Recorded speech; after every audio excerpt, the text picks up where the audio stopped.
dunia dan seisinya ini bagi Allah tak sama nilainya dengan sebelah sayap lalat. Barang siapa yang beramal untuk akhiratnya, Allah akan cukupkan baginya urusan dunia. Sayati zamanun 'alan nasi as-sabiru fihim qalqabit al-jamarah. Assalamualaikum warahmatullahi wabarakatuh.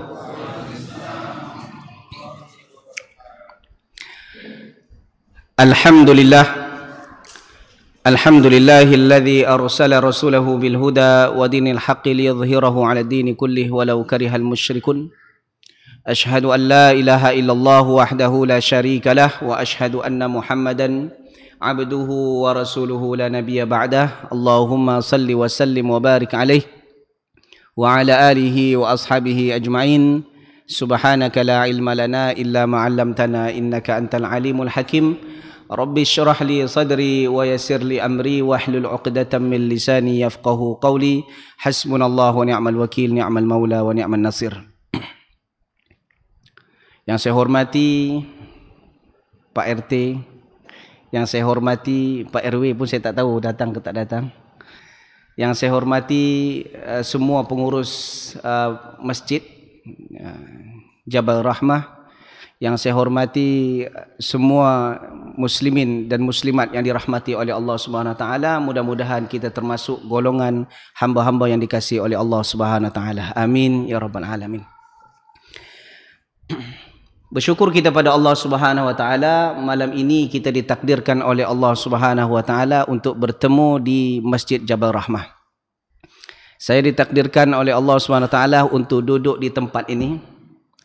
Kalau dilihat, saya biasanya ngasih kajian di Kuala Lumpur, dan masjid atau masjid-masjid yang selalu saya kasih kajian di sana kebanyakan adalah ustaz-ustaz penceramahnya daripada ustaz-ustaz selebriti atau ustaz-ustaz artis.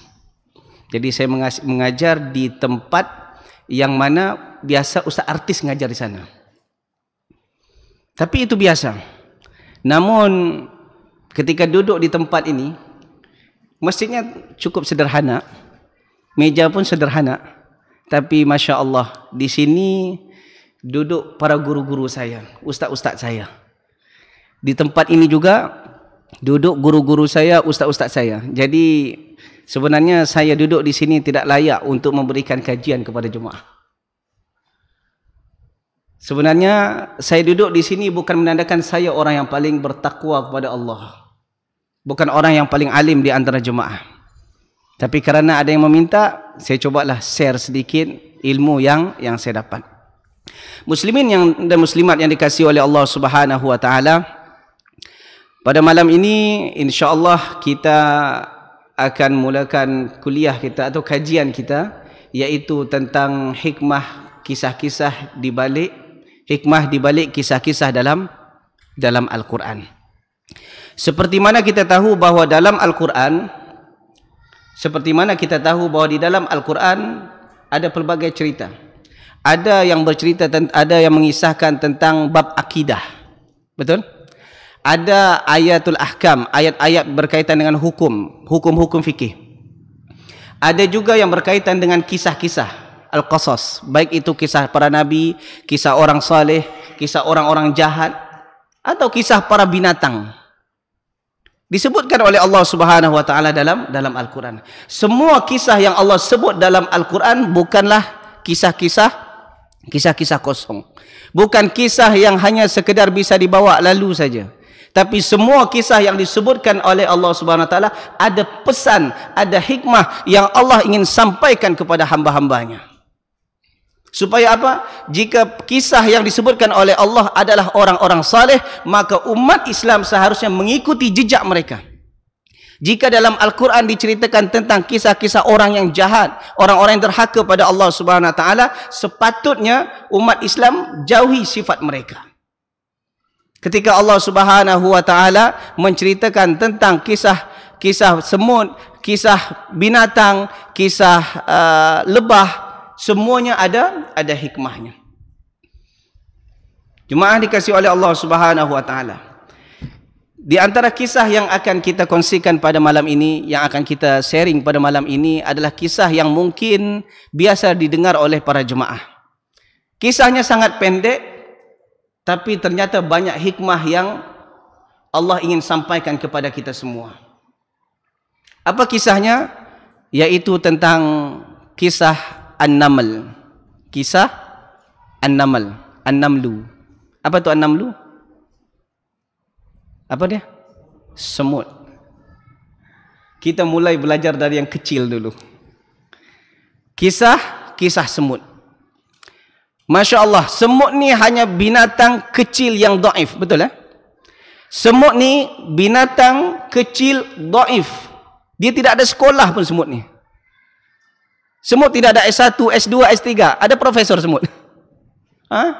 Pernah dengar ada universitas semut? Ada? Tetapi Masya Allah, walaupun dia binatang, ternyata namanya disebutkan oleh Allah. Kisahnya disebutkan oleh Allah dalam Al-Quran. Dan bahkan nama semut kekal namanya sebagai salah satu nama Al-Quran. Betul? Nama salah satu surah dalam Al-Quran. Jemaah dikasihi oleh Allah, kalau kita lihat dalam Al-Quran, kisah semut tak disebutkan di tempat yang banyak. Hanya di satu tempat saja. Yaitu dalam surah An-Naml itu sendiri. Surah An-Naml. Dan kisahnya, ayatnya panjang. Tapi Allah sebutkan hanya dalam 3 ayat saja. Kalau kita lihat, cuba lihat dalam surah An-Naml, ayat 17, 18, 19. 17, 18, 19. 3 ayat saja Allah sebut. 17, 18, 19. Kisahnya bermula daripada, sebelum kita sebutkan tentang hikmah daripada kisah semut ini, maka saya akan sebutkan kisah yang disebutkan oleh Allah dalam Al-Quran. Selepas itu barulah kita ambil hikmahnya atau pengajarannya. Bermula firman Allah Subhanahu wa taala dalam surah An-Naml ayat ke-17, wa khusyira li Sulaimana junuduhu minal insi wal jinni wat tayri fahum yuzaun. Suatu hari Nabi Sulaiman alaihissalam, bahawa ternyata kisah ini terjadi di zaman Nabi Sulaiman, di mana Nabi Sulaiman mengumpulkan semua tenteranya, dan tenteranya itu daripada minal jin wal ins wat tayr, daripada jin, manusia dan burung. Seperti mana kita tahu bahawa Nabi Sulaiman Allah berikan kelebihan yang tidak dimiliki oleh nabi-nabi yang lain. Allah berikan kelebihan Nabi Sulaiman boleh bercakap, boleh berbicara dengan binatang. Betul? Allah berikan kelebihan Nabi Sulaiman boleh menundukkan para jin. Bukan hanya manusia, tapi para jin pun tunduk kepada Nabi Sulaiman. Dan ini semuanya atas izin Allah Subhanahu wa taala. Jadi suatu hari Nabi Sulaiman alaihissalam, dia kumpulkan tenteranya daripada bangsa jin, manusia, lepas tu burung, fahum yuzaun, dan mereka semuanya berbaris-baris. Dibagi-bagi semua jadi bangsa jin semua. Ini manusia saja, ini burung saja. Nabi Sulaiman alaihissalam mengumpulkan ini semua, mengumpulkan tenteranya untuk apa? Untuk pergi ke suatu tempat. Tempatnya tak disebutkan oleh Allah dalam Al-Quran, tapi yang jelas mereka ingin bermusafir ke suatu tempat. Ketika dalam perjalanan, maka mereka melalui suatu lembah. Melalui suatu lembah. Dan lembah ini kebetulan adalah lembah yang banyak dihuni oleh bangsa semut. Jadi sebenarnya lembah ni tak ada nama, tapi kerana banyaknya semut sehingga namanya dijadikan jadi nama lembah semut. Biasalah kadang-kadang suatu tempat dinamakan, diberikan suatu nama kerana menghormati nama seseorang, seperti ada Jalan Sudirman, ya kan? Jalan Sobrantas, kerana Sution, ya kan? Untuk menghormati seseorang, pahlawan-pahlawan. Ada kalanya nama suatu tempat diberikan untuk mengingat kejadian-kejadian yang pernah terjadi di tempat tersebut. Atau mungkin suatu tempat dinamakan kerana mudah diingat. Sekarang ni jalan depan itu namanya Jalan Garuda Sakti. Kenapa nama Garuda Sakti? Atau mungkin di zaman dulu pernah banyak Garuda, burung Garuda yang semuanya sakti-sakti. Di situ pun ada pertemuan, ada namanya Merak Sakti. Merak Sakti dah tu apa lagi? Sakti, semuanya sakti, semua jalan-jalannya sakti. Itu sebabnya semua orang-orang yang duduk di sana rata-rata adalah orang yang sakti-sakti. Jemaah dikasihi oleh Allah Subhanahu Wa Taala. Jadi lembah ini tidak ada nama. Lembah ini tidak ada nama, tapi kebetulan banyak bangsa semut yang tinggal di tempat tersebut, akhirnya dinamakan jadi lembah semut. Disebutkan oleh Allah Subhanahu Wa Taala, hatta idza atau ala wadin namli, sehingga ketika Nabi Sulaiman dan bala tenteranya melewati lembah tersebut. Lembah adalah suatu tempat yang rendah, dikelilingi oleh bukit-bukit atau gunung-gunung. Itu sebabnya jemaah, Masjidil Haram berada di suatu lembah. Dan biasanya lembah karena berada di kawasan yang rendah, kalau hujan banjir itu hal biasa. Jadi kalau hujan lebat di Mekah, banjir itu adalah fenomena yang biasa. Jangan dicocokologi kata orang ya. Dipaksakan. Oh, ini banjir sebab ada peristiwa ini, peristiwa itu. Tak. Ini memang hal yang sunnatullah. Yang tempat rendah, kalau hujan lebat pasti banjir. Jadi lembah adalah suatu tempat yang rendah. Dan di sinilah penghuni banyak bangsa-bangsa semut. Ketika Nabi Sulaiman dan bala tenteranya melewati tempat tersebut, maka diketahuilah oleh pemimpin semut. Dan ternyata semut ini dipimpin oleh seorang ratu, bukan raja. Dipimpin oleh ratu.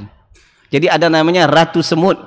Belum ada namanya raja semut. Jadi kalau ada ratu semut, jangan tanya kalau gitu suaminya siapa. Enggak perlu tanya. Memang Allah sebutkan bahawa itu ratu semut, ya ratu semut ya. Jadi ketika diketahui oleh pemimpin semut, yaitu ratu semut, qalat namlah, berkatalah ratu semut, ya ayuhan namlu dukhulu masakinakum, wahai para semut, udkhulu masakinakum, masuk kalian semua ke dalam sarang-sarang kalian. Sebab apa? La yahtimannakum Sulaimanu wa junuduhu wa hum la yash'urun. Sebab apa? Sebab ada Nabi Sulaiman dan bala tenteranya, mereka akan datang ke sini, akan melintas di tempat ini, dan mereka ini besar, kita ini kecil, pasti mereka tidak tahu keberadaan kita di sini, dan pasti kita akan dipijak oleh mereka. La yahtimannakum Sulaiman, Nabi Sulaiman dan bala tenteranya akan pijak kalian. Wahum la yash'urun, bukan sengaja pun, tapi mereka ni buat kerana tak sengaja. Fatabassama dhahikan min qawliha, ternyata ucapan seruan ratu semut ini didengar oleh Nabi Sulaiman, dan Nabi Sulaiman pun tersenyum. Bukan hanya sekedar tersenyum, dhahikan, dia pun juga tertawa. Jadi ada orang tersenyum, mulutnya, giginya enggak keluar kan? Ada orang tersenyum sambil ketawa. Kayak itu. Namun ada juga orang yang anti senyum. Anti senyum. Dia jumpa sama orang susah kali senyum. Dulunya dia suka senyum, tapi dah kenal dengan sunnah, jadi garang mukanya. Ini apa benda ni? Nabi SAW katakan, la tahkiranna 'anil ma'rufi syai'a walau antalqa akhaka biwajhin taliq. Jangan kamu pandang remeh suatu kebaikan walaupun sedikit. Walaupun sedikit, jangan kamu pandang remeh walaupun hanya sedikit. Apa sedikitnya? Antalqa akhaka biwajhin taliq, muka senyum kepada saudaramu. Hari ini sangat susah dijumpai. Sangat susah dijumpai orang tersenyum. Biasanya tersenyum kalau ada maunya, okey, tapi kalau tak ada maunya, susah untuk tersenyum. Ini salah. Jadi ada segelintir, ada sebahagian umat Islam, ada sebahagian ikhwan kita yang dulunya suka tersenyum, sudah kenal dengan sunnah, akhirnya mahal senyumnya. Mahal senyumnya. Cuma dikasih oleh Allah. Akhirnya apa? Fatabassama dhahikan min qawliha. Nabi Sulaiman pun tersenyum dan tertawa. Sebab apa? Sebab dengar ucapan semut tadi. Wa qala rabbi auzi'ni, dan Nabi Sulaiman pun berkata, berdoa kepada Allah, Rabbi auzi'ni an ashkura ni'mataka allati an'amta alayya wa ala walidayya. Ya Allah, ilhamkanlah aku untuk menjadi hamba-Mu yang bersyukur atas segala nikmat yang Kau berikan padaku dan juga kepada kedua ibu bapaku. Wa an a'mala salihan tardah, dan agar aku bisa melakukan amalan saleh yang Engkau redai. Wa adkhilni bi rahmatika fi ibadika salihin, masukkanlah aku dengan rahmatku ke dalam golongan hamba-hamba-Mu yang saleh. Habis cerita. Singkat kan? Habislah ceritanya. Jadi apa sebenarnya hikmah di sini? Apa poin yang boleh kita petik daripada kisah ni? Jemaah dikasihi oleh Allah, kalau cukup masa, insya-Allah sekurang-kurangnya ada 5 hikmah daripada ayat yang tiga ayat yang pendek ini. Yang pertama, bahawa semut mempunyai sifat peduli dengan sesama. Semut mempunyai sifat peduli dengan sesama, caring, ada simpati, ada empati dengan sesama. Dan ini yang sudah banyak terkikis daripada umat manusia hari ini, baik yang kenal agama ataupun yang tak kenal agama, baik yang rajin solat maupun yang tak pernah solat. Sifat ini sudah mulai banyak terkikis daripada hati-hati manusia, yang sepatutnya ini ada pada diri manusia, ada pada diri orang Muslim. Ternyata ini sudah diamalkan oleh semut dan sudah mulai terkikis daripada hati manusia. Lihat apa yang terjadi jemaah. Umat Islam hari ini saling sikut menyikut, saling hentam menghentam. Yang menghentam ini bukan orang-orang bodoh, kadang-kadang orang-orang pandai. Dan mereka menghentam bukan orang-orang yang jahil, tapi terkadang orang-orang alim. Bukan sedikit hari ini kita lihat ustaz dengan ustaz pun saling menghentam. Karena apa? Karena tidak sealiran, karena tidak sefahaman, karena tidak apa? Karena kita selari, karena tidak sejalan. Akhirnya apa? Saling hentam menghentam. Begitu juga menteri dengan menteri saling hentam menghentam. Bahkan pengurus dengan pengurus masjid pun kadang-kadang ada sebagai tempat yang saling hentam menghentam. Ini pengurus ni selalu aktif, yang kita enggak mau. Ini grup kita, kalau dia yang aktif nanti dia bawa kawan-kawan dia. Oh, enggak bisa seperti ini. Kalau gitu kita pun kena aktif juga. Jadi saling hentam. Bahkan kalau enggak dapat kelemahannya, tajassus, cari kelemahan orang. Dan ini banyak nih jemaah. Jemaah sama jemaah pun gitu juga. Penjual madu dengan penjual madu pun gitu juga. Penjual madu kau ni asli ni. Itu tu entah asli entah tidak. Ragu aku, kata dia. Ya kan? Kurma aku ni kurma original. Yang dia mungkin fake mungkin. Saling hentam. Madu, penjual madu dengan penjual madu, penjual kurma dengan penjual kurma, ustaz dengan ustaz, menteri dengan menteri, ahli politik dengan ahli politik, sikut menyikut. Kurang rasa peduli dan simpati dengan sesama. Kalaupun simpati dengan sesama, empati dengan sesama, caring dengan sesama, tunggu dulu, mungkin ada udang di balik batu. Tambah lagi zaman sekarang, baik orang belum tentu ni apa maksud dan tujuannya. Jadi jemaah dikasihi oleh Allah Subhanahu wa taala, sepatutnya sifat ini ada pada diri seorang muslim. Tapi ternyata sifat ini sudah mulai terkikis daripada hati seorang muslim. Hikmah yang kedua. Hikmah kedua jemaah dikasihi oleh Allah.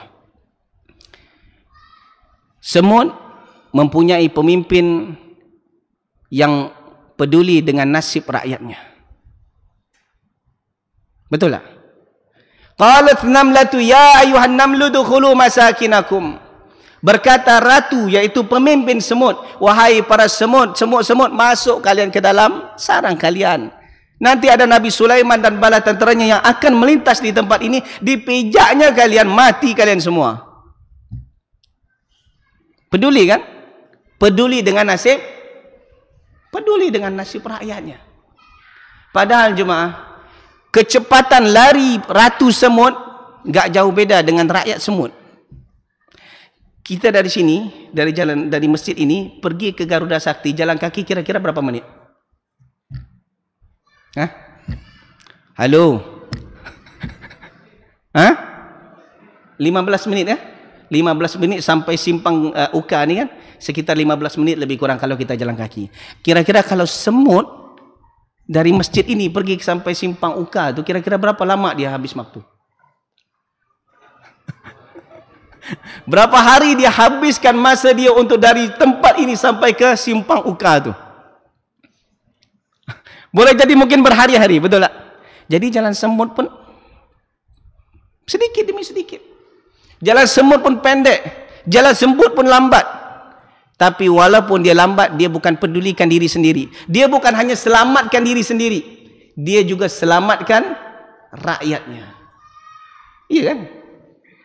Padahal dia sendiri pun belum tentu selamat ketika itu. Tahulah bagaimana para manusia berjalan dup dup dup dup cepat sampai. Dia baru teriak, padahal dia patutnya dia selamatkan diri dulu. Kita selamat barulah kita teriak. Tapi ternyata tidak. Dia peduli dengan nasib rakyat-rakyatnya. Dan ini juga yang sepatutnya ada pada diri seorang muslim. Namun sifat ini pun juga sudah mulai terkikis daripada hati seorang muslim. Ingat jemaah, pemimpin itu bukan hanya pemimpin negara. Pemimpin itu bukan hanya pemimpin negeri. Pemimpin itu bukan hanya sekedar pemimpin kecamatan, pemimpin kampung. Tapi pemimpin kita semuanya adalah pemimpin. Kullukum ra'in wa kullukum mas'ulun ar-ra'iyati. Setiap kalian pemimpin dan setiap pemimpin akan diminta pertanggungjawabannya. Dan seorang lelaki menjadi pemimpin bagi rumah tangganya. Jemaah, ada segelintir, ada sebahagian sebahagian bapak-bapak, dia hanya pentingkan diri sendiri. Dia tidak peduli, tidak caring dengan keluarganya. Dia tidak caring dengan keluarganya. Lihat apa yang terjadi. Yang penting perutku kenyang. Yang penting perutku kenyang. Kadang-kadang isteri anaknya kelaparan dia enggak mau tahu. Kebetulan istrinya kerja dan istrinya cari nafkah, yang dia lipat kaki saja. Tahu lipat kaki? Malas-malasan. Ada kan seperti ini? Dia rajin ke masjid, dia rajin ke surau, dia rajin ke musola, solat berjemaah, tapi tidak bertanggung jawab dengan anak dan istrinya. Dia tidak didik anak istrinya untuk mengenal Allah Subhanahu wa taala. Padahal Allah katakan, ya ayyuhalladzina amanu qu anfusakum wa ahlikum nara. Hai orang beriman, jaga diri kamu, jaga ahli keluarga kamu daripada mengamalkan suatu amalan yang boleh menyebabkan masuk ke dalam neraka Allah Subhanahu wa taala. Jemaah yang dikasihi oleh Allah, sepatutnya seorang pemimpin peduli dengan rakyatnya. Namun hari ini susah untuk dapat. Susah untuk dapat. Biasanya pemimpin hanya pentingkan perut sendiri, dan kita mohon kepada Allah mudah-mudahan negara kita, negeri kita selamat daripada orang-orang yang tamak akan kuasa. Amin ya rabbal alamin. Karena hari ini itulah yang terjadi jemaah. Ini bukan cerita politik jemaah, ini bukan cerita politik ni. Mau mentang-mentang mau pemilu, tak. Ini kita realiti hidup. Realiti hidup, betul tak? Kita realiti hidup, kita comparekan, kita bandingkan dengan ayat Al-Quran. Semut yang jalannya pelan belum tentu dia selamat, tapi dia bukan hanya pentingkan diri, selamatkan aku. Dia tidak katakan, wahai semut tenteraku, selamatkan aku. Aku kan ratu kalian. Tidak. Dia katakan apa? Udkhulu masakinakum. Kalian masuk dulu. Yang aku belum tahu. Kalau aku hidup, alhamdulillah. Kalau aku mati, ya innalillah. Peduli dengan nasib rakyat. Dan ini sangat susah dijumpai hari ini jemaah. Seterusnya, bahawa semut yang ketiga. Yang ketiga, bahawa bangsa semut adalah bangsa yang jenis taat kepada pemimpin. Tidak disebutkan juga di dalam Al-Quran ini. Ketika wa ya ayuhan namlu dukhulu masakinakum, wahai semut-semut, masuk kalian ke dalam sarang. Enggak mau, kamu aja masuk. Kamu, aku. Tak ada pula. Mereka pun sami'na wa ata'na. Dan ini pun juga jarang. Dan ini pun juga sudah mulai terkikis dari diri seorang muslim. Bukan hanya orang awam, bahkan orang sudah mengaji pun kadang-kadang malas untuk ikut pemimpin. Kalau seandainya pemimpin itu pilihan dia, jika kenapa Ustaz cerita politik ni? Ini tak ada cerita politik ni, jemaah. Kalau seandainya pemimpin itu pilihan dia, dia setuju dengan apa yang disampaikan pemimpin, baru dia apapun yang diucapkan, dia sokong, dia ikut, dia dukung. Tapi ternyata itu bukan pilihan dia, semua ucapannya diketepikan. Jemaah dikasihi oleh Allah. Hari ini kalau kita lihat realiti umat Islam, padahal pemimpin menyuruh sesuatu perkara yang simple, tapi untuk taat pun berat. Apa salah satu contoh? Pemimpin menyuruh ketika kalian berkenderaan, cobalah pakai SIM, pakai lesen, surat izin mengemudi. Coba kita tanya, berapa yang ada lesen? Berapa yang ada SIM? Kalau tak percaya, cobalah cek. Kalau mau coba cek, berapa persentis, berapa persen daripada rakyat yang mau buat SIM? Betul tak ni? Kenapa diam ni? Macam tak ada SIM aja. Padahal perintah pemimpin untuk buat SIM, adakah dia bercanggah bertentangan dengan Al-Quran Sunnah? Tidak. Bukankah Nabi SAW katakan as-sam'u wa ta'a fima ahabba wa karih illa ayyumara bi ma'siyah fa in umira bi ma'siyah fala sam'a wa la ta'ah. Seorang muslim hendaklah taat kepada pemimpinnya atas apa yang dia setuju ataupun dia tidak setuju tentangnya. Kecuali pemimpin tersebut menyuruh berbuat maksiat. Jika menyuruh bermaksiat, fala sam'a wa la ta'ah, maka tidak patut bagi seorang muslim untuk mentaatinya. Tidak perlu taat dan tidak perlu dengar pemimpin yang menyuruh kita berbuat maksiat. Tapi kalau tidak menyuruh kita buat maksiat, maka kita harus taat kepada pemimpin. Ya kan?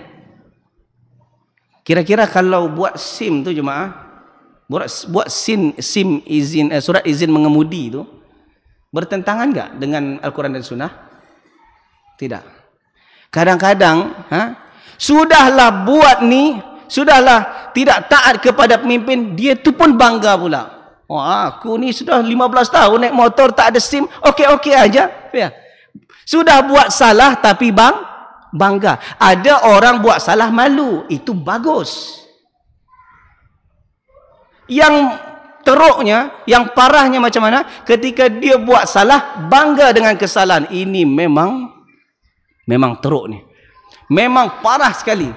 Sudahlah buat salah tapi bangga. Aku 15 tahun naik motor, enggak ada SIM, selamat aja. Kadang-kadang digunakan apa namanya? Simbol-simbol agama supaya polis takut menangkap dia. Pakai serban, pakai songkok, pakai kopiah, supaya orang assalamualaikum, akhirnya polis yang mau berhentikan. Okey Pak. Jadi digunakan serban yang mana serban ini adalah sunnah. Digunakan sunnah untuk menentang apa? Menentang aturan pemimpin. Dan ini tidak betul jemaah. Ini tidak betul cara seperti ini.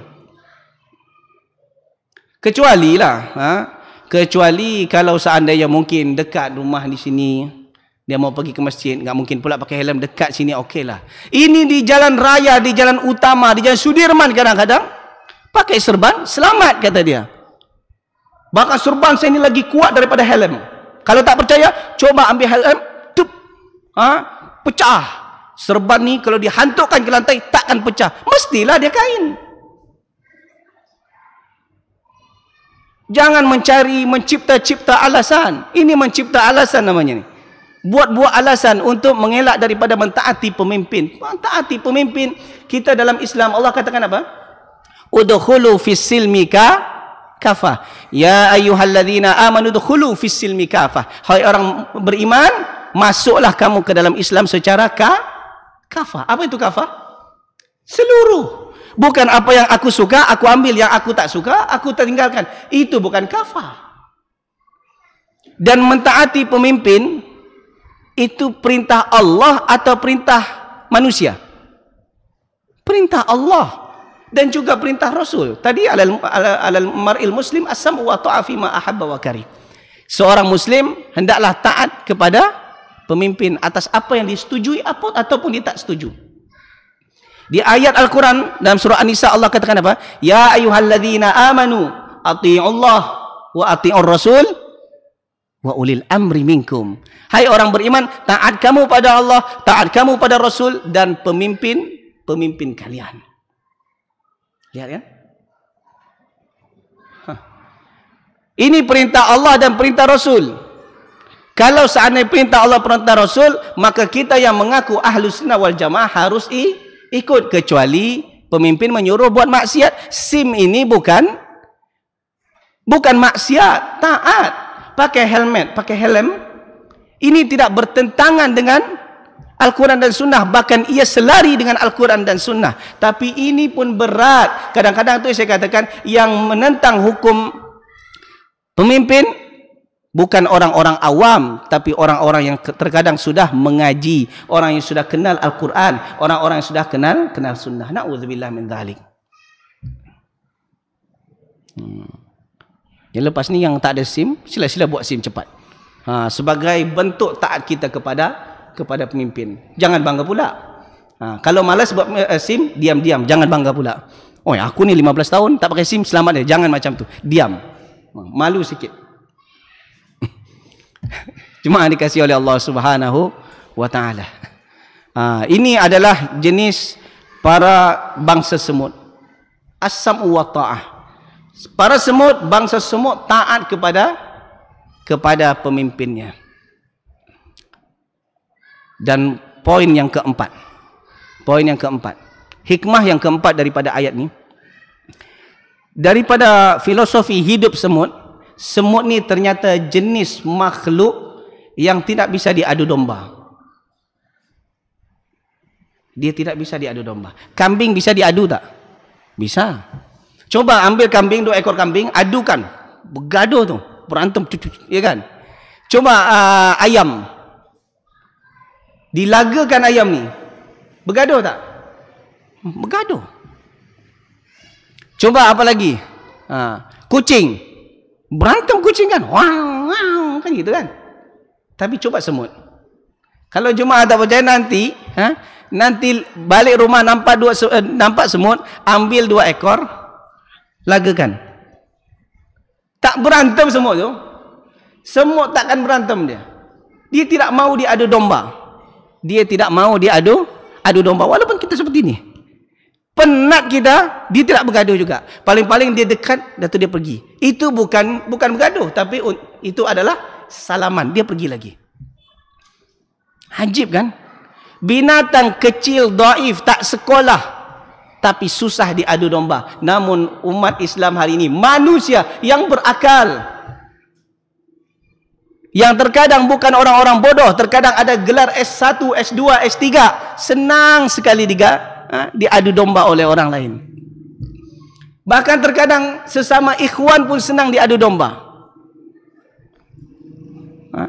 Sesama ikhwan pun senang diadu domba. Bahkan ustaz-ustaznya pun suka senang juga diadu domba. Ini ada juga kadang-kadang ustaz-ustaz bergaduh, kadang-kadang salah satu sebabnya adalah jemaah yang suka mengadu domba. Ustaz, tahu tak ustaz? Ustaz hari itu, Ustaz Fulan bin Fulan, dia cakap ini, tahu ustaz? Yang ustaznya dalam ceramah bilang, kita ni harus tabayun. Yang dia tanpa tabayun, dengar aja apa kata orang tersebut. Akhirnya, dia pun musuh dengan ustaz yang satu lagi. Padahal ustaz sendiri pun tak tahu apa-apa. Kenapa saya cakap seperti ini? Sebab keadaan ini pernah saya alami jemaah. Saya tidak pernah kenal dengan dia. Biasanya orang kalau berdosa, kalau kita selalu jumpa, selalu bercakap, kan macam tu kan? Jumpa, bercakap, barulah kita punya banyak kesalahan. Namanya orang bergaul, pasti punya kesalahan kan? Baik perbuatan ataupun ucapan, yang sedar maupun tak sedar. Ini tak pernah jumpa, tiba-tiba datang dengan wajah muka masam dengan kita. Tak pernah jumpa sekalipun. Apa salah kita? Cek punya recheck, ternyata ustaz ini sudah dihasut oleh orang lain. Ustaz, hati-hati tu ustaz. Ustaz tu hati-hati dia. Dia penebar syubhat, kata dia. Akhirnya apa? Bahaya kan?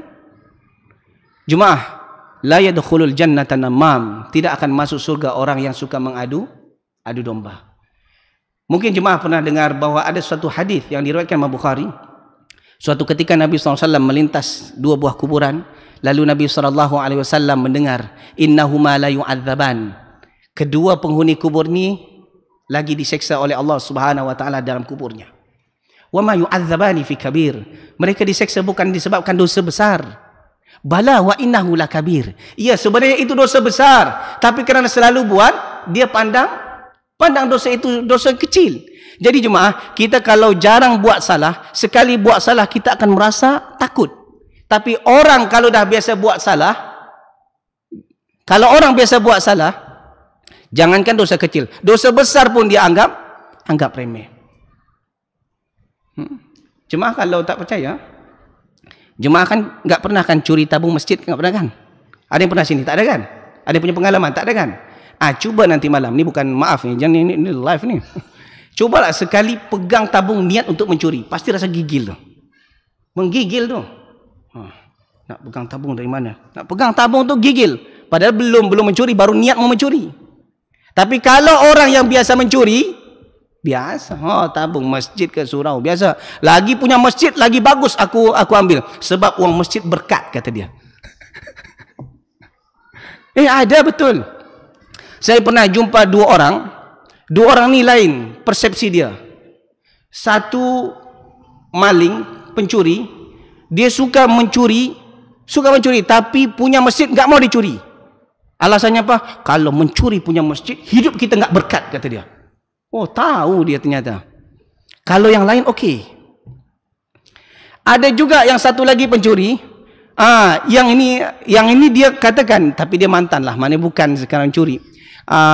Dulu saya pernah mencuri. Kalau mencuri di tempat lain kurang bagus, punya masjid bagus dicuri. Kalau punya masjid kita ambil, kalau dapat berapa, contoh 100,000, kita boleh beli banyak, kata dia.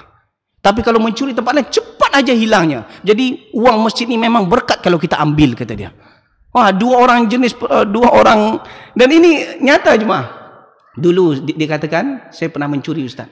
Apa yang dia soalannya ketika itu dalam ceramah,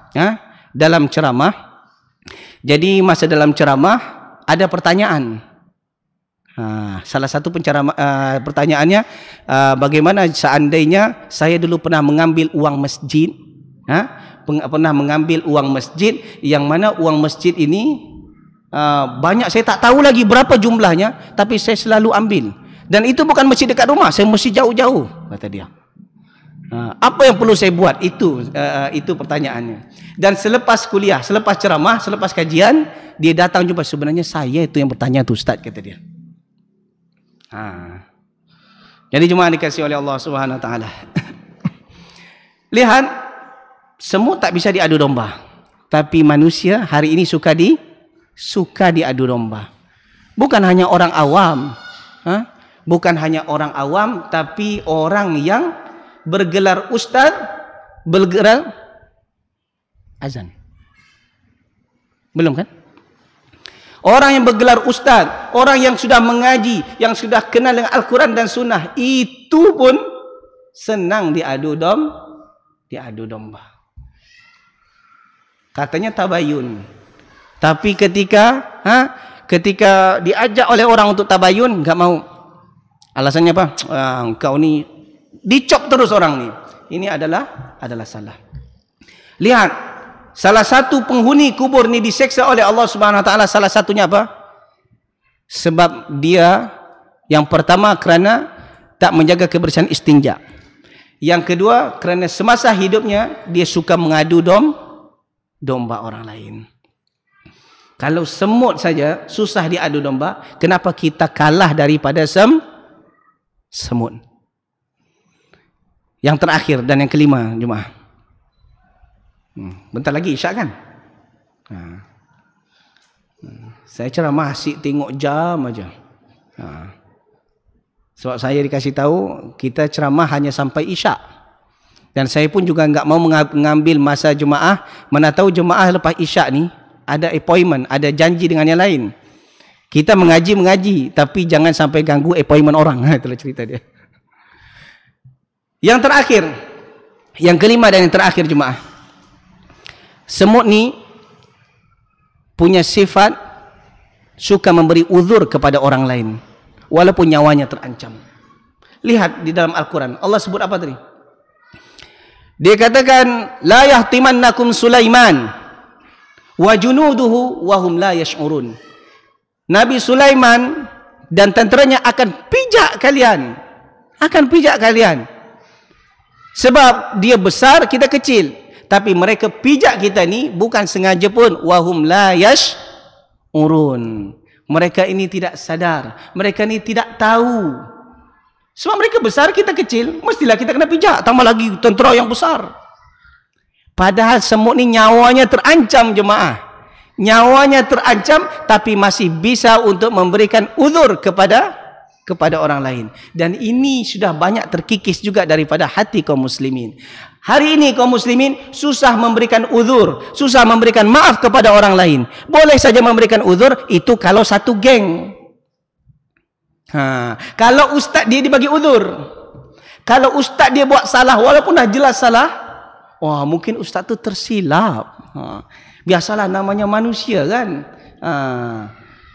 Manusia ni tidak lepas dari namanya silap dan salah. Dikasih 1001 uzur. Kalau yang buat salah itu adalah kawannya, orang yang satu geng, yang satu kumpulan dengan dia, yang satu pengajian dengan dia, okey. Oh biasalah manusia ni punya silap, nantilah kita nasihatkan dia. Memberikan banyak uzur kepada orang ini. Walaupun dah jelas-jelas. Tapi kalau yang buat itu ustaz lain, itu ndak ustaz awak dah. Itu ndak ustaz awak, kan itu istilah sekarang kan. Kalau dia tak mengaji dengan ustaz tu, itu ndak ustaz awak dah. Oh, salah sedikit habis lentam. Ini saya ni kalau salah sedikit habis lentam ni. Setiap kita ni jemaah ada orang yang tak suka dan ada orang suka dengan kita. Betul tak? Setiap kita ni ada orang yang suka dan tak suka dengan kita. Jangan bermimpi kita akan disukai oleh semua orang. Jangankan kita, Nabi Muhammad SAW, manusia yang mulia, makhluk Allah yang paling mulia, yang paling bagus akhlaknya, itu pun masih dibenci. Apatah lagi kita. Itu sebabnya perkataan ulama salaf, ridwan nas ghayatun la tudrak. Keredaan manusia, mencari keredaan manusia adalah matlamat, tujuan yang tidak akan tercapai. Jadi kalau kita ingin mencari redha manusia, memang tidak akan dapat. Lihat, kalau yang buat itu ustaz lain, bukan ustaz kita, ndak ustaz awak dah, habis dihantamnya. Salah sedikit aja itu dijadikan bahan senjata untuk menjatuhkannya. Kalau tak dapat pun dicari-cari. Dibuat videonya panjang bagus, di-cut. Lepas tu disatukan. Difitnah. Ustaz ni lihat buat statement salah. Statement yang mengelirukan, perkataan yang mengelirukan. Ustaz ni dah sesat dah ni kita. Lihat. Tak memberikan sedikit pun uzur. Walaupun terkadang dia pun, ustaz tu pun juga manusia. Kalau yang buat bukan sepengajian, saya kumpulan, saya biasa mengaji di masjid ini. Yang si fulan mengaji di masjid itu, ustaznya itu. Wah, ini habis. Tak boleh bagi uzur. Kalau dia mengaji dengan ustaz ini, mengaji tahsin, baca Quran dengan ustaz ni di masjid ini, semua bacaan ni betul. Kalau ustaz ni bukan ustaz kita ni, baca Quran pun dia tengok betul-betul, dengar betul-betul. Ini mana salah, di mana salah. Tak mau bagi uzur sedikit pun. Sebab apa? Bukan ustaz awak. Ya kan? Ini kalau yang banyak berlaku, banyak terjadi di tengah masyarakat kita. Susah memberikan uzur kecuali dengan orang satu kumpulan. Keras sangat ke cerita kuliah saya ni? Keras sangat ceramah saya, tak kan? Biasa-biasa saja kan? Biasa. Banyak orang lagi keras saya. Ni macam rasa bunyi, macam takut aja muka dengan tak jemaah. Jadi kita memberikan uzur. Lihat semut ni tidak sekolah tapi memberikan uzur walaupun nyawanya terancam. Masih bisa dia katakan wahum la yash'urun, mereka ni biasalah, Nabi Sulaiman besar. Tenteranya pun juga besar, ramai pula tu. Biasalah. Kalau kita ni terpijak, mungkin mereka tidak tahu. Kalau semut saja boleh memberikan uzur kepada orang lain, kenapa kita sebagai umat Islam, apatah lagi orang yang sudah kenal dengan Al-Quran dan Sunnah, yang sudah mulai mengaji, susah untuk memberikan uzur kepada orang lain. Cubalah belajar. Kita belajar ikut kajian, dimanapun kita ikut kajian, tujuannya apa? Menghilang kejahilan, menambah ilmu, menghilangkan kejahilan, untuk menjadikan kita lebih taat kepada Allah berbanding sebelumnya. Bukan untuk menambah kita lebih berani berbuat salah daripada sebelumnya. Jangan dulu kita sebelum kenal sunnah, sebelum mengaji, buat salah malu. Sekarang lepas buat salah merasa bangga. Sebab apa? Walaupun aku buat salah, aku kan hafal Quran, aku hafal hadis, aku sudah ikut mengaji, hapuslah pahala dosa-dosaku itu. Tak ada cerita seperti ini jemaah. Jadi kita belajar Al-Quran, kita belajar hadis, kita mengaji, tujuannya untuk menjadi orang lebih baik daripada yang sebelumnya. Ingat bahawa iman dalam hati kita tidaklah kekal. Iman dalam hati kita ini tidak kekal. Jangan kita rasa, saya ini rajin solat, rajin ke masjid, rajin pengajian, iman yang ada dalam hati saya kekal sampai mati. Belum tentu jemaah. Berapa banyak ada orang yang ulama, alim, tapi di akhir hayatnya mati dalam keadaan su'ul khatimah. Ada orang penjahat, preman, ternyata taubat kepada Allah, mati dalam sujud. Ada seperti itu kan? Jadi ketika kita sudah mengaji, mengenal Al-Quran dan Sunnah, sepatutnya kita lebih baik daripada sebelumnya. Contohlah semut, walaupun nampak binatang yang kecil, dia hanya kecil, ternyata memberikan pengajaran yang besar untuk kita semua. Mudah-mudahan kita yang hadir di sini menjadi orang-orang yang saleh, istiqamah di atas agama Allah Subhanahu wa taala hingga ke akhir hayat. Amin ya rabbal alamin. Itu sajalah jemaah. Kalau ada pertanyaan saya berikan, kalau boleh saya jawab, saya jawab.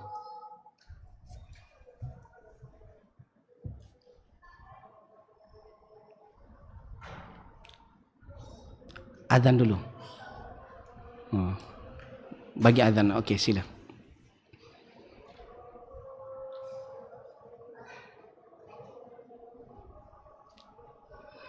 Silakan azan.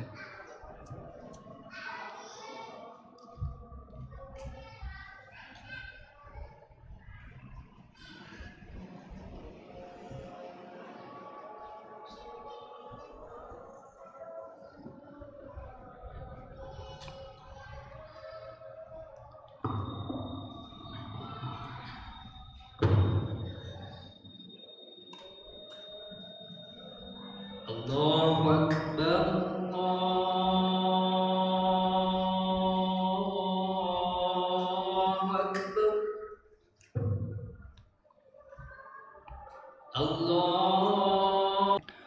Okey, jemaah dikasihi oleh Allah Subhanahu wa taala. Ada pertanyaan? Faham ke tak faham ni? Faham ya? Alhamdulillah. Mudah-mudahan memang enggak ada pertanyaan ya? Okey, kalau tak ada pertanyaan, mudah-mudahan kisah yang ringkas ini, pengajaran yang ringkas ini pun juga bisa memberikan pengajaran untuk kita. Cobalah taat kepada pemimpin selagi pemimpin tersebut tidak menyuruh kepada maksiat, dan apabila kita menjadi pemimpin, termasuk juga pemimpin rumah tangga, cubalah peduli dengan orang-orang yang di bawah pimpinan kita. Dan begitu juga jangan suka diadu domba, dan juga jangan cubalah memberikan uzur kepada orang lain walaupun dia bukan sealiran dengan kita. Jangan hanya memberikan uzur kepada orang yang sealiran dengan kita. Kalau dengan orang aliran kita, kalau dengan ustaz kita, kita beri 1001 uzur. Tapi kalau dengan orang yang tidak sealiran atau bukan ustaz kita, 1 uzur pun tak dibagi. Jangan 1 uzur, 1/4 uzur pun tak dibagi. Ini adalah salah. Mudah-mudahan kita semua yang hadir di sini menjadi hamba-hamba Allah Subhanahu wa taala yang istiqamah. Amin ya rabbal alamin. Itu saja yang boleh saya kongsikan pada malam ini. Ada betul datang dari Allah.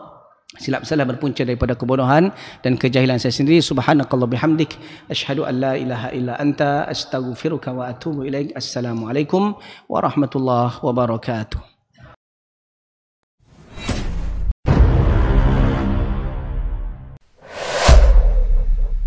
Dunia dan seisinya ini bagi Allah tak sama nilainya dengan sebelah sayap lalat.